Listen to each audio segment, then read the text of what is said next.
Good afternoon, everyone. I am very pleased to be here with Professor Ussama Makdisi to discuss our episode on existence and under the rubric of the new series on Teaching Palestine Today. We have recorded a number of comments on the question of coexistence about a year ago with a number of scholars whom we will watch today, 5-minute videos each. And Osama will comment on them, and then we will discuss their relevance to the classroom and how they might be assigned or used in such context and beyond. We are very pleased to have this series, not least because the genocide continues and a lot of educators are looking for material to address what has been going on. Osama, kifak? I'm okay. How are you, Hassan? Bassam. Hassan. I'm Bassam. I'm good. I'm okay. I'm like you. I'm okay. ما بعرف. I actually I'm not sure, but I know that we are here to continue the work we're doing, and hope for the best, I guess. And I'm very happy you're with us. You joined us last year. You were part of the scholars and authors who actually addressed coexistence. And we will watch the videos in just a moment. But in the meantime, given that these have been recorded about a year ago, I'd love to get your perspective on if anything has changed, not least because you have produced a remarkable book on coexistence that we featured in the previous podcast we did together. Anything that you'd like to say before we jump to the videos by way of opening remarks? Well, I mean, what I would say is I wouldn't change anything that I said about the history of coexistence. On the other hand, between where we are today and where we were a year ago when we recorded our first episode on coexistence, Bassam, there's been an extra year of genocide, and so it's really difficult to think clearly about these topics when the Palestinians in Gaza have been subjected to the most extraordinary forms of persecution and mass killings and death and starvation, all recorded and all sort of available for people to see around the world. It's very, very, very, very difficult to think about these topics in a detached way. Thanks, Osama. Okay, so we will go to the videos. We will address, or they will address the topic in about 5 minutes each. There are four speakers. One of them is yourself. I know it's a little odd, but it's going to be okay. And then we will ask you to, provide any comments on what we've watched, and we'll also ask you about the pedagogic question. So let's go to the videos, and then we will be right back. Yeah, that's a difficult one in the sense that, in 2023, when I was visiting professor at Max Planck, I was leading a project called Reparative Practices. And it was a project highlighting social repair, political repair, and trying to think precisely the idea of coexistence and especially the idea of coexistence between people who have disagreements. To what extent you can attenuate conflict, you can engage in repairing conflict. So I was very interested in, as an anthropologist, I'm more interested in thinking this as people try it on the ground, so to speak, rather than thinking it in the abstract. So I was trying to think Israeli Palestinian organizations, and there are many that were trying to create on the ground modes of coexistence between them. Today, you can say that these have either completely disappeared or they have a hard time legitimizing themselves, because after this year, we are so far from any realistic conception of living together that I feel coexistence has become a bit like Derrida's notion of the unconditional gift. Derrida says that the gift that you give without wanting anything in return, he says it's on one hand a practically impossible gift, but on the other, it is impossible not to have it as a horizon. And that's how I feel about coexistence. I think coexistence at the moment is practically impossible, but at the same time, it is the inevitable horizon for which we have to work. So it is a very difficult thing.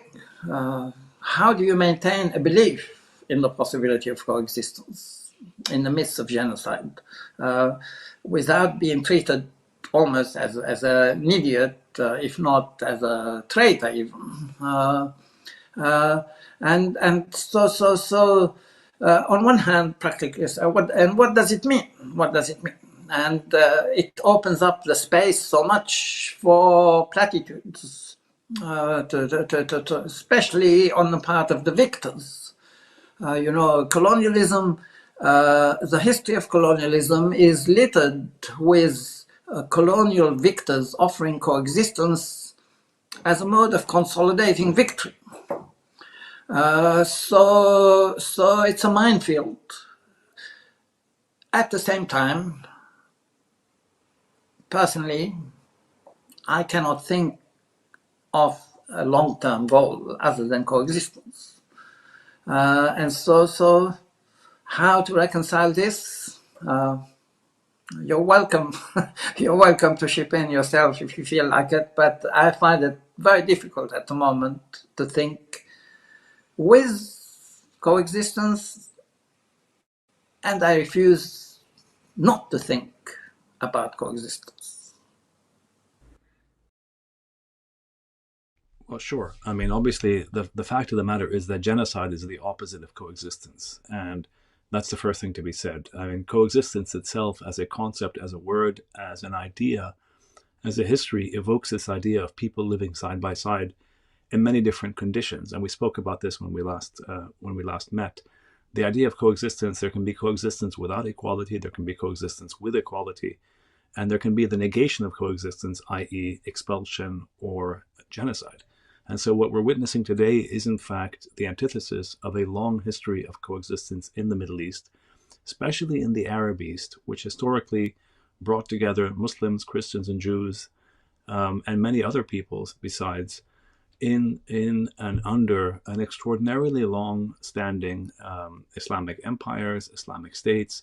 There wasn't equality until the 19th century, so we have to always, when we talk about coexistence, underscore the fact that it's not necessarily about equality.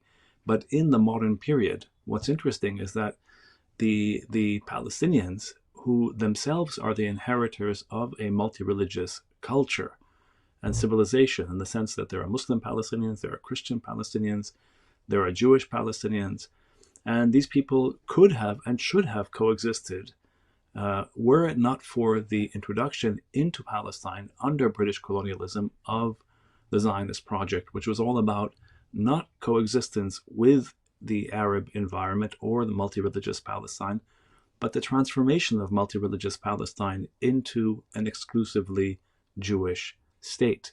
And that, of course, entailed massive violence, both against the indigenous native Palestinian population, which was, as I said, multi-religious, but also violence against the entire culture of this region, which was based on the idea of transcending religious difference into commonality.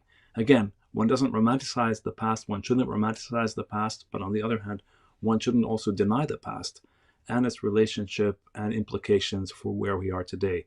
Zionism as a political project emerged in Europe in response to European problems, European anti-Semitism, and sought a European solution, that is to say colonialism and colonization of Palestine, through and with the help and the aid of the British Empire. Hence, Zionism became a colonial project in Palestine that methodically worked to transform a multi-religious land and space into an area of a sovereign, exclusively Jewish state in which Palestinians, the natives in other words, would inevitably either be expelled, which is what happened to most of them in 1948, or would be second-class citizens, perpetually subordinate to a state that does not recognize them as an essential element of their national sort of being. And so that's what coexistence and the last 11 months of genocide teaches us, that coexistence cannot be taken for granted. And ethnic cleansing and colonialism are the antithesis of any kind of coexistence that we today would want to cherish. A quick follow-up, Ussama. There is a talking point about the treatment of Jews in the broader Arab world, primarily the Mashriq, and within Palestine, prior to the emergence of Zionism, and sometimes, not sometimes, actually specifically after the emergence of Zionism, which is used as an example of the problematic conditions under which Jews lived with Christians and Muslims in these areas. And of course, we know that without the advent of colonial Zionism, this would not have been the case, with the caveat that we don't want to basically idealize any forms of coexistence anywhere in the world. Can you address that? Yeah, sure. So what I'd say to that is a couple of things very briefly. One, I would say I agree with you 100%, and we've said this many times. We shouldn't idealize any form of coexistence. So go study the histories, go do the work, and see the complexity especially in pre-modern and early modern, as well as in modern forms of coexistence. Never take coexistence for granted, and never assume it means equality. That's the first point. But on this point that you're talking about, in other words, these talking points that Zionists often bring to the table, which is what happened usually, that they counter they used to deny the Nakba. Now they no longer deny the Nakba as much as they say, well, Jews were expelled from the Arab world as well, therefore it all equals or cancels each other out. And of course the response to that is twofold. One is to insist yet again and always that anti-Semitism in its modern racialized form emerged in Europe. It was a European, Western problem. It affected, of course, and was directed at European Jews, which is why Zionism emerged in Europe in response to European problems, Zionism and nationalism. And because it was European, and because the Zionists were all European, or overwhelmingly European, the leaders, I mean, they ended up sort of adopting European solutions, i.e. colonization. And their view of the Palestinians and the Arabs, as well as of Eastern Jews, was an extraordinarily prejudicial and I would even say racist view, a 19th century view, because that's the way people in the West typically thought at the time of non-Westerners. So anti-Semitism did not emerge in its modern form in the Middle East. And Zionism did not emerge in the Middle East. So that is an essential aspect to understanding this history. Then the reality is, because it did not emerge in the Middle East, it had to colonize Palestine. And yet it was anachronistic in the sense that it was imposed on Palestine, Zionism that is, with British colonial support, after the age of self-determination had arisen. And so there was a huge opposition because it was so flagrantly out of time. It was so flagrantly anachronistic, this idea of coming in, taking someone else's land. And it sort of generated huge opposition that initially tried to separate and distinguish between Jews and Zionists. But of course, the Zionist movement itself never distinguished between Jews and Zionists, because the whole axiom of the Zionist movement is that one can't be Jewish and Arab. You have to be either Jewish or Arab. Whereas the Palestinians in Palestine, historically, you could be a Palestinian Muslim, you could be a Palestinian Christian, you could be a Palestinian Jew. And in theory, had it not been for colonial Zionism, in principle, just like in Lebanon, like in Syria, you could have easily emerged with a Palestinian citizenship where you could be Muslim, Christian, or Jewish, as was the case in Lebanon, as was the case in Syria. That didn't happen in Palestine. And of course, there was, the ethnic cleansing of the Palestinians. And in reaction, one has to be honest, there was terrible things that happened to Jews in various places in the Middle East. But that doesn't excuse the ethnic cleansing of the Palestinians. One has to understand that these are two sides of the same problem: the imposition of colonial Zionism and the reactions to colonial Zionism. But under no circumstances can one use the suffering of Jews in the Middle East to excuse the suffering of Palestinians. That's what I would say. And the other thing I would say, just in a broader point, is historically speaking, again, it's important to emphasize this, Jews were not singled out as the exceptional minority in the 19th century Middle East. It's simply not the case. There's nothing analogous to the anti-Semitism of Europe. If anything, the great problem that haunted the Ottoman Empire was the question of the Christian minorities, and specifically the Armenians, which is why there was something called there were the massacres of the Armenians in the 1890s, and then the genocide during the First World War. So I think it's really important to emphasize this point, that don't allow people to take talking points to distract from the suffering of the Palestinians, or even worse, to pit Arab Jews against Arab Palestinians. I think that is a huge mistake, and I think that's exactly the opposite of what we should learn. We should actually historicize both the experience of the Palestinians and the experience of Jews in places like Iraq. There is no coexistence, and there will never be coexistence unless we actually go down the path of focusing on decolonization. And what do I mean by that? Yes, Palestinians and Israelis live in the same place. And that's what people like to claim as coexistence, which obviously you and I know is not coexistence. But that's it. There is no coexisting. There is, we as Palestinians, and I say this all the time, we subexist. It's a Jewish state, as they like to call it. It's a Jewish supremacy state. And it's a state that's based on this idea of them having greater rights, every other person having lesser rights, that our presence is temporary. And if it's not temporary now, it will be temporary in the future for like the next generation. And it's premised on the idea that only Israelis are the ones who can not just have rights, but have any future. For the rest of us, we're just lucky to be around. Now, a lot of the efforts in the past on coexistence have focused on this like very superficial idea that yes, there are Israelis and yes, there are Palestinians and they're living in the same space, but they haven't ever gone past that into looking at is it true coexistence and what needs to happen for there to be true coexistence. And that's why I think that if we just take South Africa as a model, and everybody likes to focus on South Africa, if we solely look at South Africa did not decolonize. It didn't break down those structures of its colonial past. Quite the opposite. It stuck with it. And that's why today you see South Africa in the way that South Africa is, where it still has a ton of problems. And it will for quite some time, unless they address things like land back, like reparations, like refugees coming back. And so now there is, interestingly, two things have emerged since last year.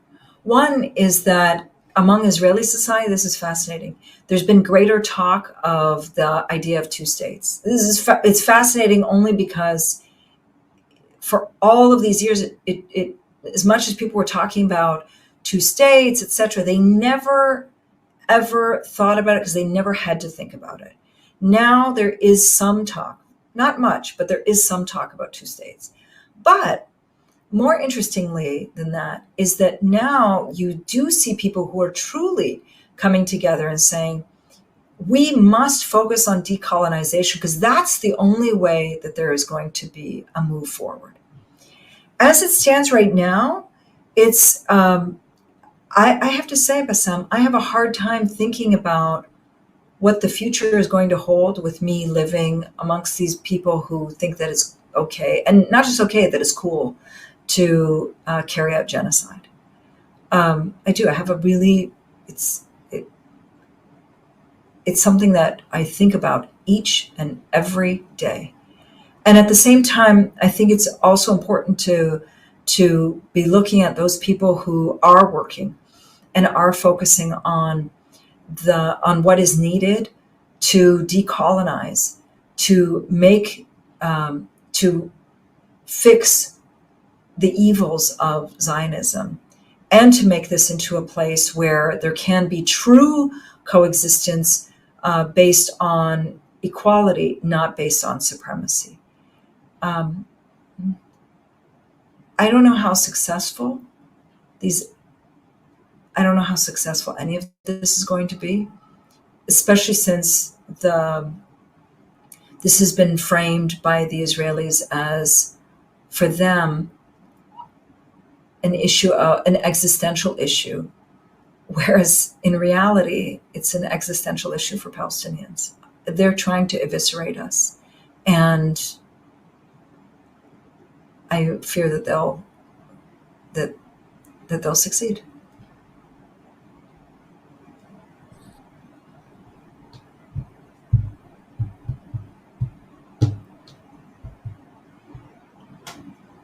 Your daughter is the same age as my son,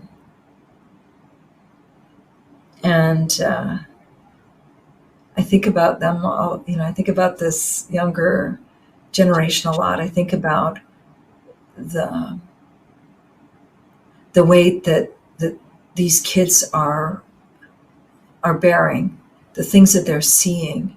Even as much as you try to isolate your daughter and I try to isolate my son, they see and they know and they hear and they know who's doing what. And I don't know if I can do what my parents did. My parents lived in this country in the aftermath of the Nakba. They stayed post 48, and so they had to live with the people who were the ones who had either perpetrated the Nakba, or they were apologists for the Nakba, or they denied the Nakba. And my parents stayed, and I don't know how they had that. I don't know how they had that strength, Bassam. I don't know if I had that strength. And then at the same time, my father was the one who said that he didn't want to have children in this country because he didn't want to put that burden on us. And here I am now living here, and I don't know if my dad was right, or if I have put this burden on my son. I don't know. I really don't know. I think this is a good heading to follow the previous heading about the assumptions that are inherent in language, because anybody looking at the word or the term coexistence probably immediately assumes or imagines it's about Palestinians and Israelis learning to live with each other, or other Arab nations learning to, quote, coexist with this malignancy in their midst. But I honestly chose this topic because I see coexistence in an entirely different light. I think, for starters, right now, with everything we've seen, there can be no coexistence with mass murderers and war criminals. That's out of the questions. The perpetrators of this Holocaust of our time have to be held accountable one way or another, no matter how long it takes. Our struggle, as I said, has been and may continue to be multi-generational for a few lifetimes. But the coexistence I want to speak of is more about learning to live with non-human nations.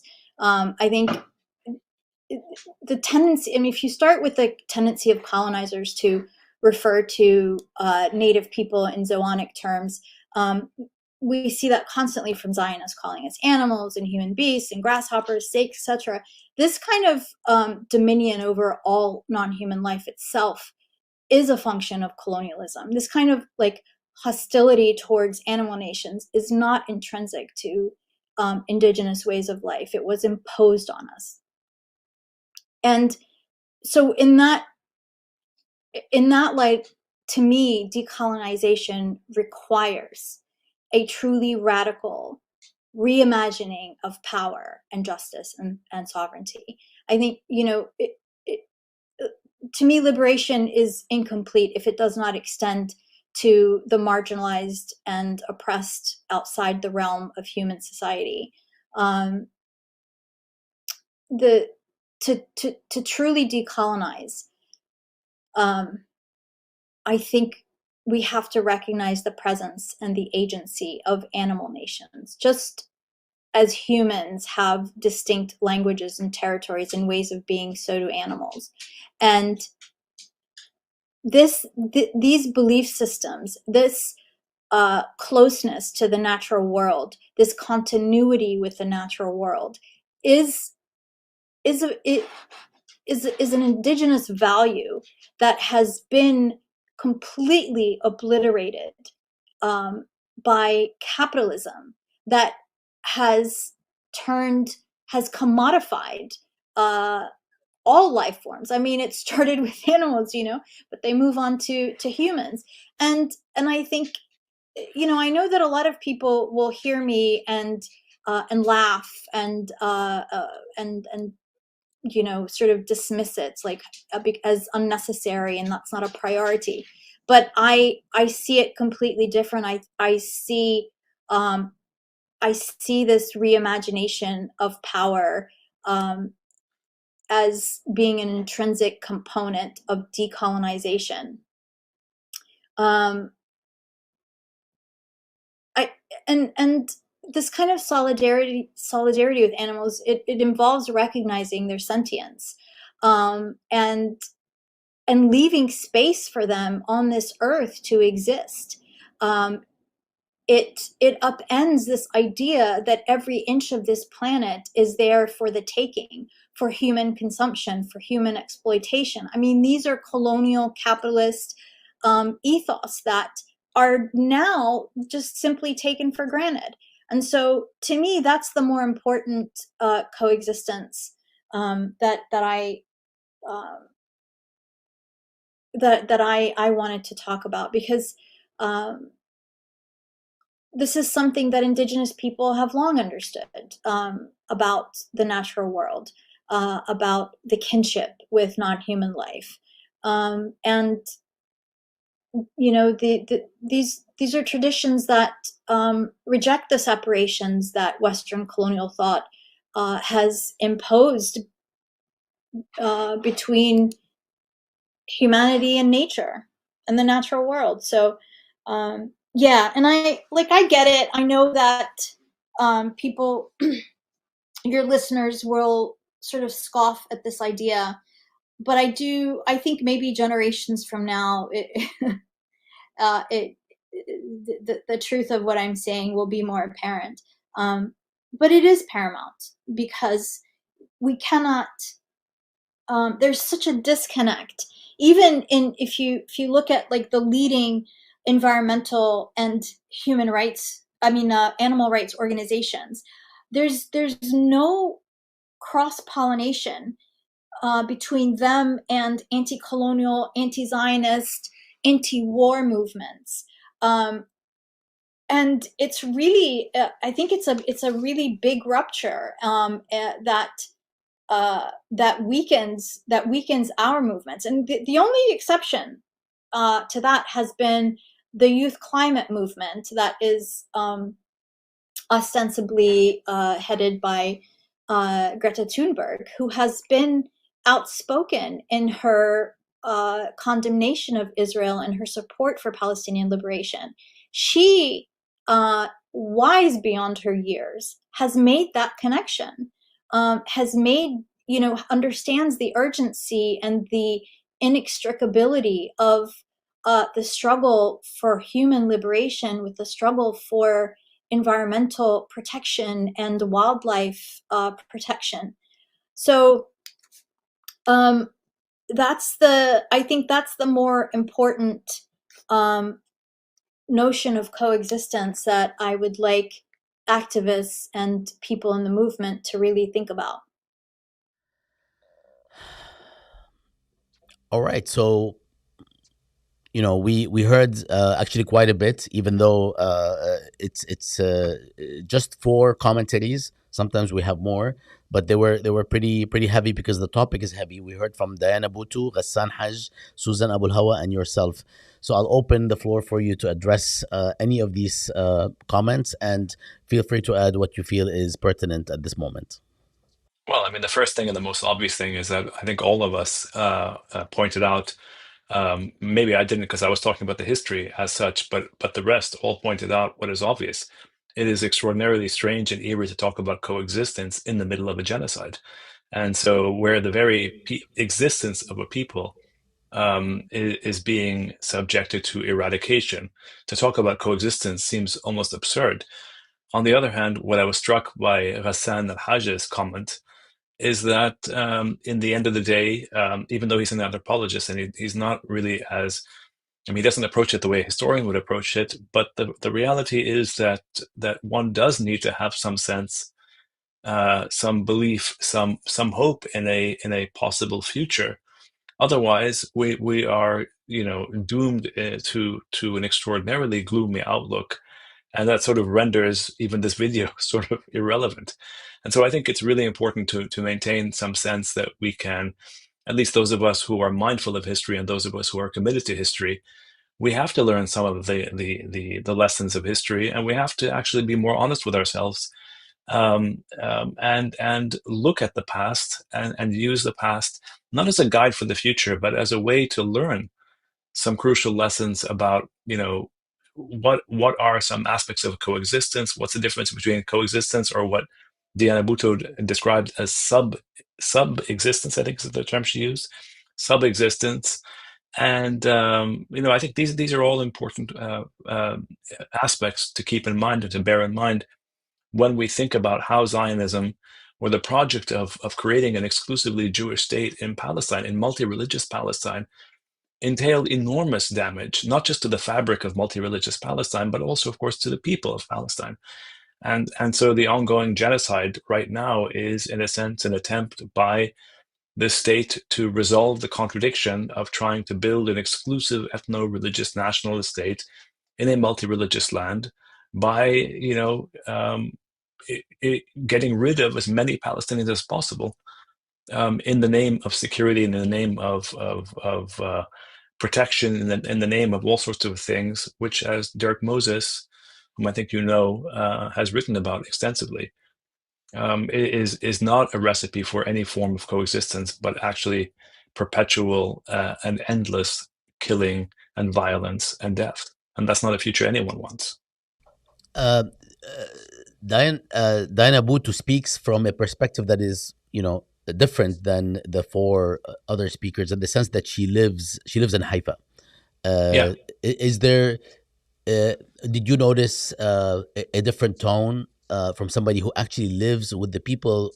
According to polls, 82% of which, or sometimes higher, sometimes a little lower, depending on the question, are supportive of what's going on. Did you notice like a different sort of visceral, existential tone, or if you can, is there something? Well, of course. I mean, yeah, I'm sure it's absolutely surreal for Diana to be sitting there and to be living, in such an atmosphere and in such an environment. But the reality is that, Bassam, you and I live in this country, and we also, it's not that it's not that there's a genocide going on here right now at this very moment, directed at our people here in this country. But you know perfectly well, you live and you're surrounded by apologists, by people in complete denial, by exactly what she said: denial, apology, support. And because what's happening in Palestine and what's happening in Gaza, what's happening in the West Bank, what's happening in Jerusalem, what's happening throughout the region is impossible to fathom without the support of the United States. And we're here in this country. So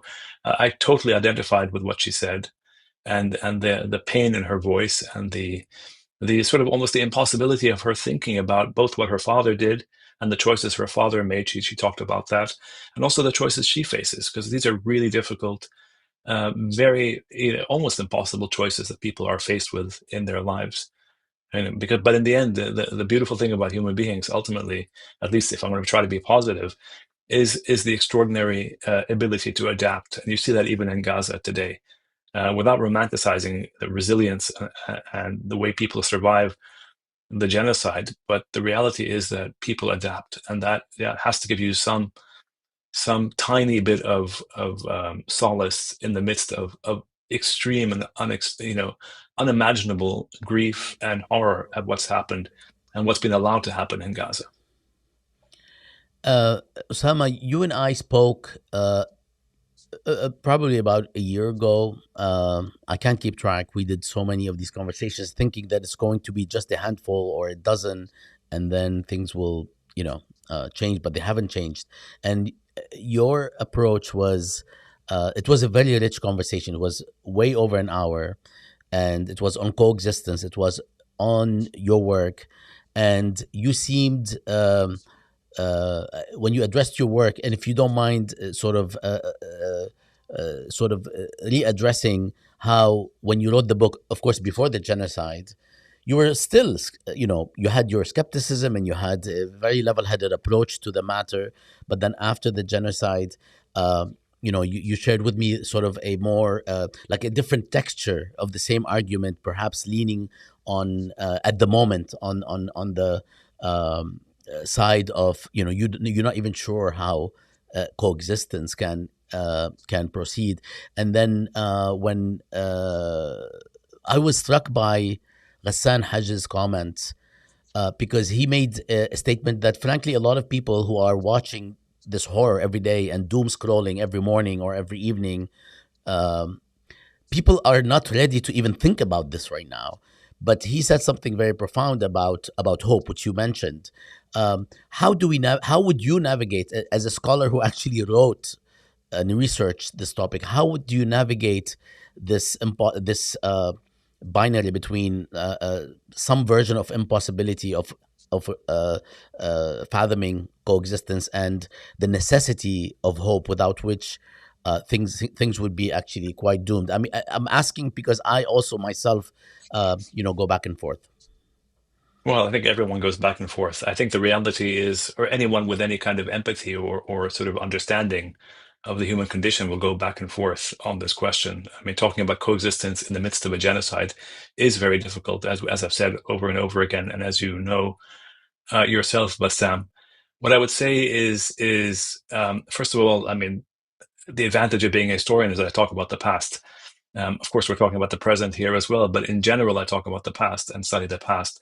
And fortunately, the past, insofar as it is the past, doesn't change in that sense. And so my discussion of the 19th century, which is what my book was about primarily, and the early 20th century, my discussion, and I think my perspective, hasn't changed at all, actually, in terms of my understanding or my analysis of what I wrote in Age of Coexistence.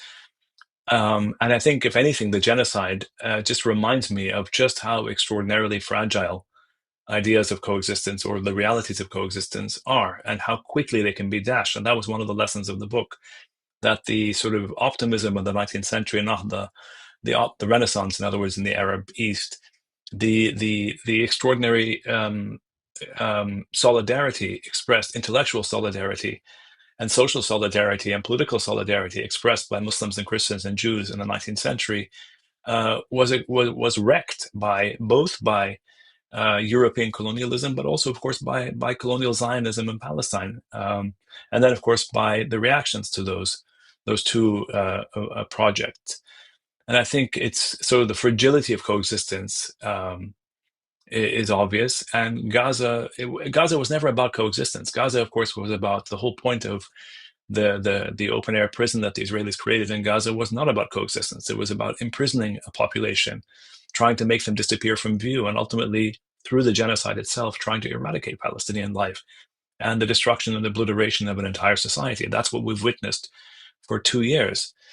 I don't think that changes my perspective on the past. It does, however, make me think and make me realize just how important it is to continue to maintain the idea that and you see this all around. I think I mentioned this last time. The fact that so many Jewish Americans students and faculty and staff that I'm aware of were involved in the protests around Palestine. The fact that so many of our colleagues who are Muslim, Christian, Jewish, secular, atheist, etc., that fact has inspired me. That fact gives me some little bit of hope. Insofar as there's any hope to be had in this moment, it's the fact that in the midst of this horror, yes, there are a lot of people, as Diana was talking about, who have chosen genocide, and a lot of people in a settler colonial society who choose genocide. Others haven't. And I think in the end, you have to ultimately go with the fact that the vast majority of the world, including, I would argue, the vast majority of most Americans, and certainly the most decent Americans and ethical people who think, or people in America, I should say, in the United States, have been horrified by the genocide. I think that is what gives you, it's not to say it gives me hope, but at least it makes me realize that neither you nor I are insane. It's not that we are insane because we oppose genocide. It's the other way around. We actually believe in real, or what Diana and others called real coexistence. We believe in real coexistence. We believe in equality. We're not afraid of coexistence. We're not afraid of equality. But we are opposed to subservience and to sort of the obliteration of people. And so, in that sense, I do take some hope in the sense of realizing that there has been, and there is, and I hope there will continue to be, a sea change in views, because the more you humanize the Palestinians, the more you historicize the Palestinians, the less able you are to dehumanize them and ultimately to obliterate them. I think is an important lesson. Before we move to the last question on pedagogy, as you evidently know, a lot of people, I would assume, including yourself and myself, in the past, before the genocide, there'd be talk about a two-state solution, and then so many of us, including Edward Said and many others, would speak of a one-state solution where there's equality for all and so on and so forth, and under a democratic secular state and so on. How does the discourse or the image you drew for us in this conversation, how can it be mapped onto these choices at this point as opposed to prior? I've had conversations with a lot of people who started telling me now that the reason that they would actually advocate a two-state solution, which I was not in favor of, I was in favor of a one-state solution with equality for all, that is, a democratic state, secular, non-religious, and so on. And they would say that, you see, this is why a two-state solution would make sense, because it's impossible, not just from our side, to live with the people who genocided us, quote unquote, but also if you hear anything that's happening in Israel and how they're talking about Palestinians today. I mean, they've always talked like this, but now there is a sort of, it's a different sort of a rejection. It's a rejection based on supremacy, ethno-supremacy, and so on, a form of racism that's very profound. So how would we map this conversation we've had onto this question of one state versus two state? Or is this something that is no longer, a point of discussion in your view?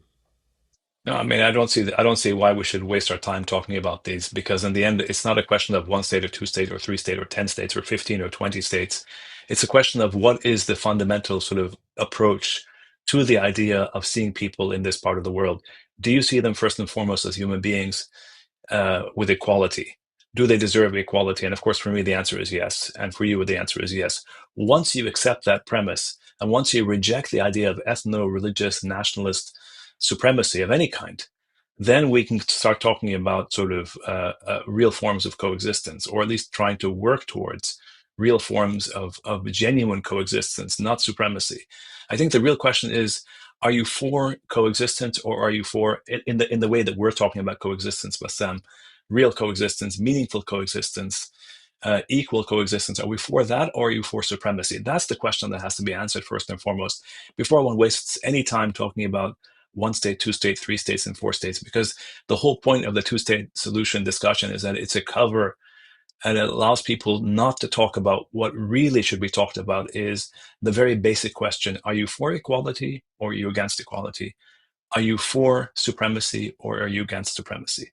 Are you for real coexistence, or are you for a figment of coexistence? These are the questions that have to be answered.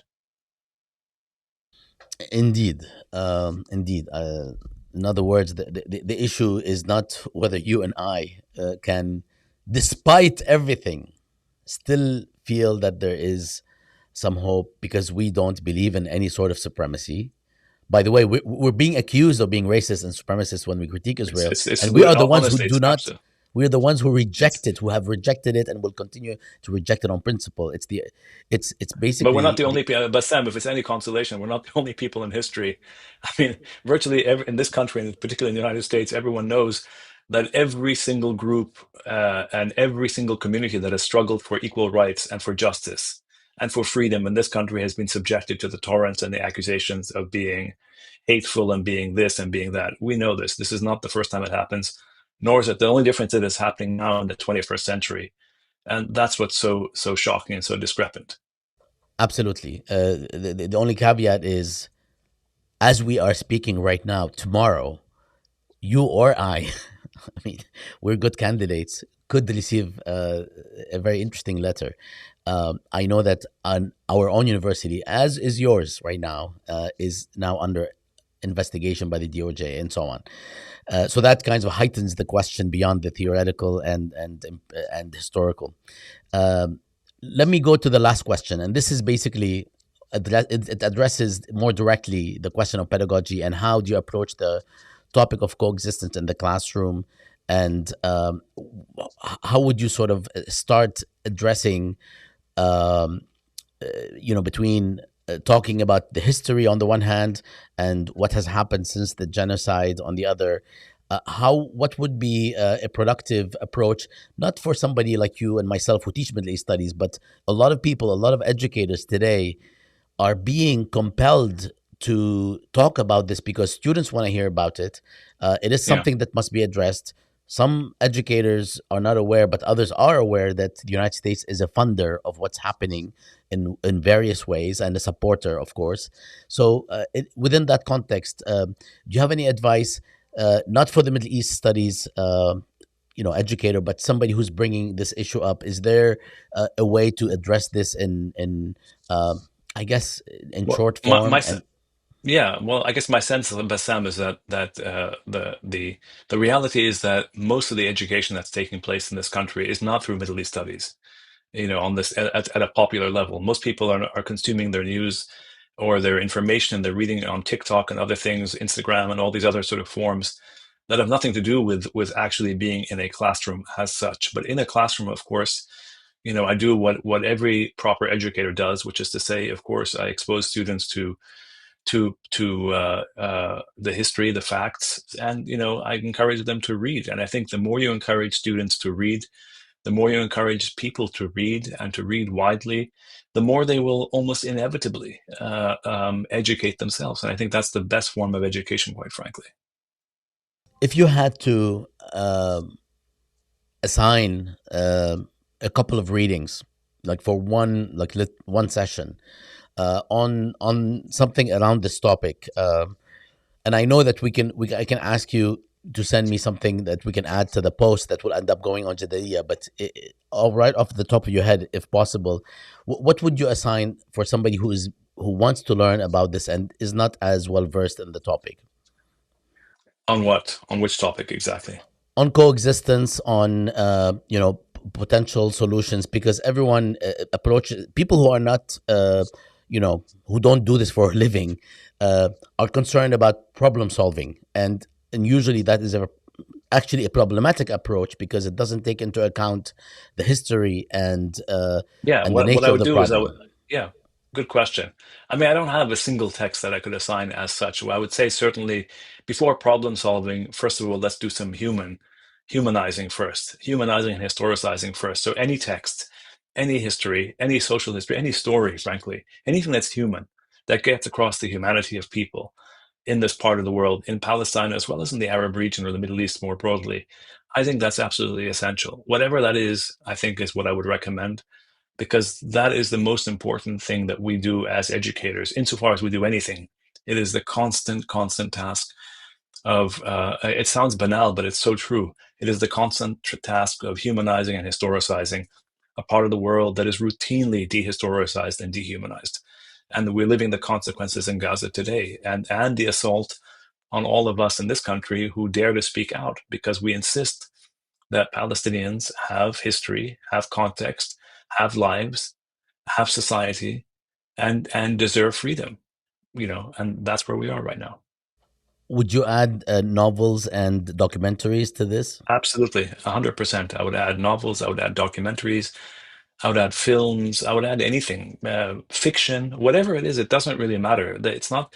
I mean, if I'm trying to open people's eyes and educate people, there's the historian's way, which is to focus on archives and documents and texts, and that's it. But when you're trying to give people a sense of humanity and all its complexity and beauty, of course, the novels and films are crucial.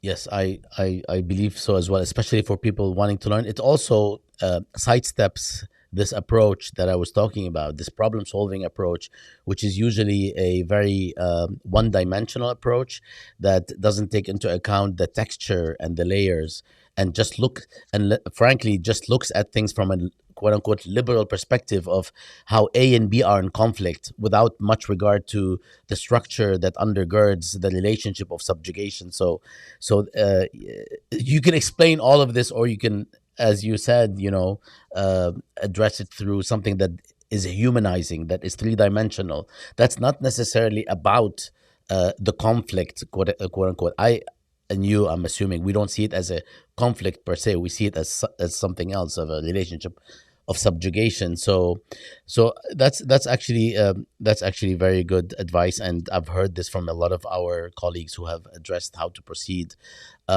There's no way to talk about things in short form, but we do have to leave this at a limited duration. So I am happy with giving you the last word. If there's anything else that you'd want to share with either students, because a lot of people who are in academia would be looking at this, or educators, or even administrators. Is there anything you'd like to say before we part? Don't be afraid of humanizing and historicizing people. That's concise and so true. Absolutely. طيب, Osama, so last time we talked, we hoped that we will not talk again under the same circumstances. Unfortunately, we're doing that. So I hope, again, that the next time we talk, it'll be under better circumstances. And thank you for being very generous with your time over the past 2 years and joining us when you're called upon. I appreciate it. Thanks, Bassam. Take care. شكرا كتير. سلام. Ikram.